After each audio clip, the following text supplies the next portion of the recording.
وہ جگہ بھی ہاتھ نہیں آنے والی. بات یہی ہے جب تک زندگی ہے تب تک آپ کو ایسا محسوس ہوگا کہ میں نے بہت بڑا نفع حاصل کر لیا, ورنہ کوئی نفع تمہیں ملنے والا نہیں ہے. سمجھنے کی ضرورت ہے کیا نفاق ہوتا ہے, کیا منافقت ہوتی ہے, یہ چیزیں کس انداز سے پروان چڑھتی ہے اور ہوا کیا کرتا ہے. یاد رکھ مسلمان, جب میں اپنے گھر میں ہوتا ہوں نفاق اپنے باپ کے ساتھ, جب میں اپنی بیوی کے ساتھ ہوتا ہوں نفاق اس کے ساتھ, اپنے بچوں کے ساتھ ہوتا ہوں غداری بے وفائی ان کے ساتھ ہوا کرتی ہے. بظاہر مجھے یوں لگتا ہے باپ کو میں نے سمجھا دیا, بھائی کو میں نے سمجھا دیا, بیوی کو میں نے منا لیا, ماں کے ساتھ میں نے, وہ ماں سمجھ گئی ہے, لیکن ہوا یہ ہے وہ سارے تو بیچارے بھولے بھالے سمجھ جاتے ہیں, لیکن اصل میں وہ نفاق جو تیرے اندر بے وفائی کا بیج ہے نا وہ بڑھتا چلا جاتا ہے, پروان چڑھتا چلا جاتا ہے, اندر غداری بہت زیادہ وستار بناتی چلی جاتی ہے. وہ گھر کا مسئلہ تھا, پھر میں سوسائٹی کے اندر آیا, سوسائٹی کے اندر بھی میں نے وہی کام کیا, سماجک لیول سے میرا بہت اونچا مرتبہ لیول گیا, میں نے پھر سماج کا سودا کیا, انہیں بیچنے کا کام کیا, اور زیادہ میں بڑھ گیا اور بہت اونچے مرتبے پر مجھے پہنچا دیا گیا. پھر وہاں پر میں نے یہ گیم کھیلا, یہ منافقت میں نے وہاں اپنائی, کیا ہوا پوری امت کا سودا کر کے میں بیٹھ گیا. ہر گندگی تھوڑی ہوتی ہے, چھوٹی ہوتی ہے, پھر بڑا کرتی ہے. کانٹے دار درخت ہے نا, چھوٹا سا پودا ہونا, آپ یوں ہاتھ سے مروڑ ڈالیں خون نہیں نکلے گا آپ کے ہاتھ سے, نہیں نکلے گا. لیکن وہی درخت اگر اپنی شبابیت پر پہنچ جائے, وہ اگر مضبوط تناور بن جائے, اگر وہ اچھا خاصا پکڑ لے, اپنی پکڑ مضبوط جما لے, پھر آپ اس کو ٹچ نہیں کر سکتے, آپ اسے ہاتھ نہیں لگا پائیں گے. آپ کے ہاتھ سے خون بہنا شروع ہو جائے گا, اس کے کانٹے آپ کے ہاتھ میں آنے شروع ہو جائیں گے, آپ کے ہاتھ کے اندر وہ زخم بنانے والے بن جائیں گے. تو جو بیماری چھوٹی ہوتی ہے نا وہ تو اچھی بھلی ہی لگتی ہے, بھلی ہی لگتی ہے. زہریلے درخت کے اندر بھی پھول پائے جاتے ہیں, کانٹے دار درخت بھی نازک سے ہی نظر آتے ہیں. کوئی اپنا اصلی روپ شروعاتوں میں نہیں دکھاتا ہے, شروعاتیں بھلی بھلی ہی ہوا کرتی ہیں. جب جڑیں پکڑ لی جاتی ہیں, جڑیں زمین کو کے اندر مضبوط ہو جاتی ہیں, تب جا کر کے اصل روپ ظاہر ہوتا ہے. پھر اگر وہ تناور بہت مضبوط درخت بن گیا ہے نا, تو پھر آپ تنے تنہا اس درخت کو کاٹ نہیں سکتے, اس کو راہ سے ہٹا نہیں سکتے. آپ کو ایک طاقت چاہیے, بڑی طاقت لینی پڑتی ہے, پھر اس سے مقابلہ ہوتا ہے. زخم تو آپ کو بھی لگتے ہیں, ہتھیار چلانے کی وجہ سے لگے, درخت کاٹنے کی وجہ سے لگے, یا درخت کی کوئی شاخ تمہارے شریر سے لگ جائے اس کی وجہ سے لگے, کسی بھی طرح آپ کو وہ داغدار کر کے ہی چھوڑتا ہے, وہ اپنا اثر دکھا کر ہی چھوڑتا ہے, وہ اپنا زہر آپ کے شریر کے اندر ضرور ڈالا کرتا ہے. یاد رکھ مسلمان, اگر تُونے بیماریوں کو بڑھنے دیا ہے, زہروں کو پھیلنے دیا ہے, گندگیوں کو تُونے روکا نہیں ہے, تو اب اگر تو روکنا چاہے گا, اگر تو اس سے بچنا چاہے گا, اگر اس سے تو بچانا چاہے گا, تو یاد رکھ کچھ نہ کچھ قربانیاں تجھے ضرور دینی پڑے گی, چاہے جس انداز کی اور جس پرکار کی دینی پڑ جائے, دینی ضرور پڑ جائے گی, کیونکہ تجھے دھیان رکھنا تھا یہ بھلی بات کرنے والا, اچھی بات کرنے والا, سیدھا سادہ نظر آنے والا, حقیقت میں کوئی دشمن تو چھپ کر کے نہیں آ رہا ہے, حقیقت کے اندر اس کے اندر کوئی نفاق, منافقت, غداری, بے وفائی تو نہیں پائی جاتی ہے. تو نے کوئی سوچا نہیں, کچھ بھی دھیان نہ دیا, 500,000 روپے کے اندر تو بک چکا اپنے آپ کا. چلو یہ 500,000 روپے 2-5 دن کا گزر بسر چل جائے گا, ایک آدھ دن کی روزی روٹی کا مسئلہ بن جائے گا. تو نے اس پر بھروسہ کیا اور اس نے کیا کیا, کروڑوں کا تیرے ساتھ گیم کھیل ڈالا. اب آپ سوچئے ذرا, 500 کی نوٹ میں آپ سے چھین کر کے لے جاؤں اور پھر میں آپ کو دھمکی دوں, لینے آیا تو معاملہ بگڑ جائے گا, تو آپ کیا کہیں گے؟ 500 روپیہ ہاتھ دھینے હવે શું હોય, જવા દે, 500 રૂપિયા એટલે શું કહેવાય, કાંઈ નહીં,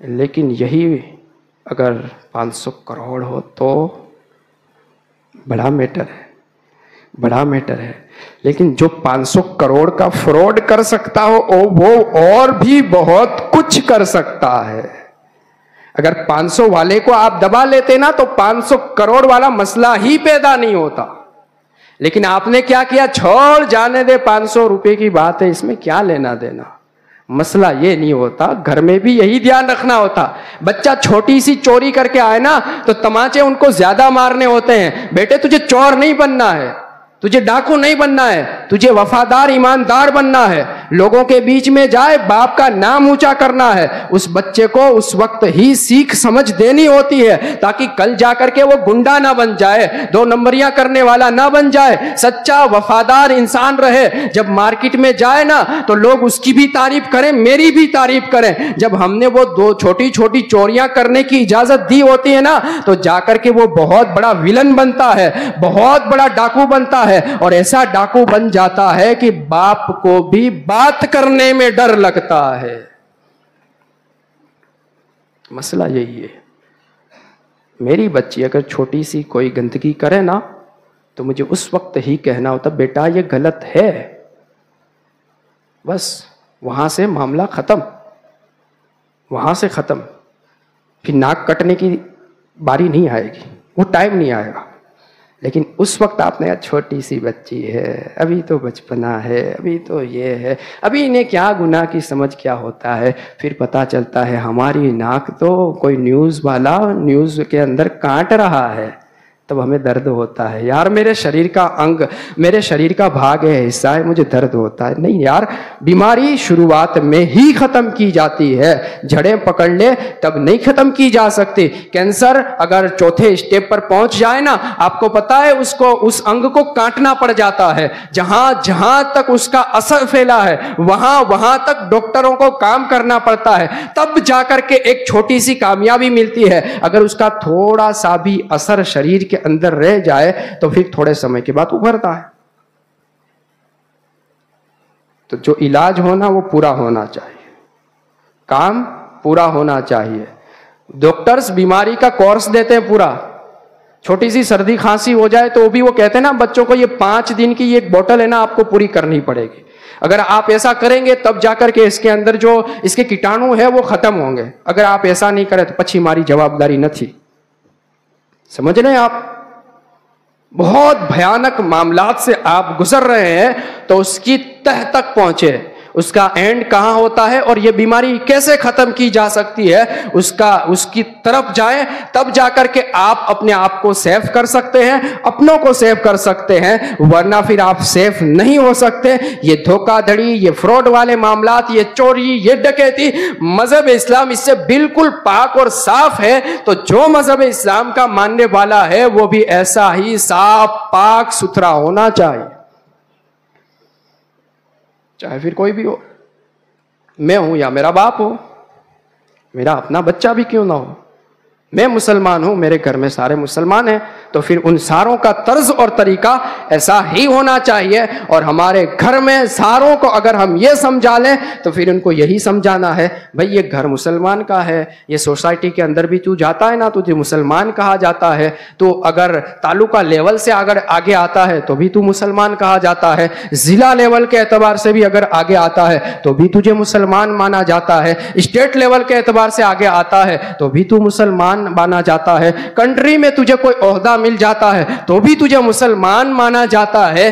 جو قانون ہمارا گھر میں ہوتا ہے وہی ہمارا باہر بھی ہوتا ہے۔ قرآن جو ہماری قانون کی کتاب ہے گھر میں بھی وہی پڑھی جاتی ہے، سوسائٹی میں پڑھی جائے، مسجدوں میں پڑھی جائے، مدرسوں میں پڑھی جاتی کتاب وہی پڑھی جاتی ہے۔ اگر موقع ملے اور سنسد کے اندر بھی یہ کتاب پڑھی جائے تو یہی آیتیں ہوں گی جو گھر میں پڑھی جاتی تھی۔ بہت بڑا ہیوی مجرم ہو اور اس سے حلف لیا جائے، قانون قرآن سر پہ اٹھایا جاتا ہے، پتہ ہے آپ کو، اللہ نہ کرے کسی کے ساتھ ہو، تو یہی کتاب ہوتی ہے نا، یہی ہماری آیتیں جو ہم آپ پڑھتے ہیں وہی ہوتی ہے نا، کہ بدل جایا کرتی ہے۔ تو ہمیں اپنے آپ کو اور اپنے پیچھے رہنے والوں کو، اپنے ساتھ رہنے والوں کو، ساروں کو سمجھا دینا ہے کہ ہمیں بطور مسلم دیکھا جاتا ہے، اور ہماری یہ قانون کی کتاب کی ایک ہی دھارا چلتی ہے، اس کے اندر کوئی پھیر فرق نہیں ہوا کرتا، مسلح والا ہو یا پیچھے صف میں کھڑا ہونے والا ہو، ساروں کے لیے یہی قانون چلا کرتا ہے، ایک ہی صف میں کھڑے کیے جاتے ہیں اور ایک ہی ساتھ کھڑے کیے جاتے ہیں، تمام کے لیے یہی سنویدھان، یہی قانون اور اسی انداز سے ہوا کرتا ہے، اس میں پھیر فرق نہیں آیا کرتا، اس میں تفاوت نہیں ہوتے، اس میں ڈیفرنس نہیں ہوتے۔ اگر یہ آپ سمجھ جاتے ہیں اور سمجھا لے جاتے ہیں تو آپ کو پھر ڈینجرس معاملات سے گزرنا نہیں پڑے گا۔ مسئلہ یہ ہے کہ ہم خود ہی سمجھنا نہیں چاہتے۔ قرآن ایٹلے سو کہ بھائی کہیں نہیں، جا بیٹا پڑھوا جا، پڑھ کے آیا کہ نہیں، گیا ہوگا پڑھا ہوگا کچھ نہیں، ہوم ورک کری لیدھو نے، કેમ તને નથી ખબર પડતી, હજારો રૂપિયાની ફીસ ભરવી પડે છે, ફેલ થાઈશ તો સવાલ તો બનતા હે, પૈસા દીધા છે ને, મફતમાં થોડું લીધું છે,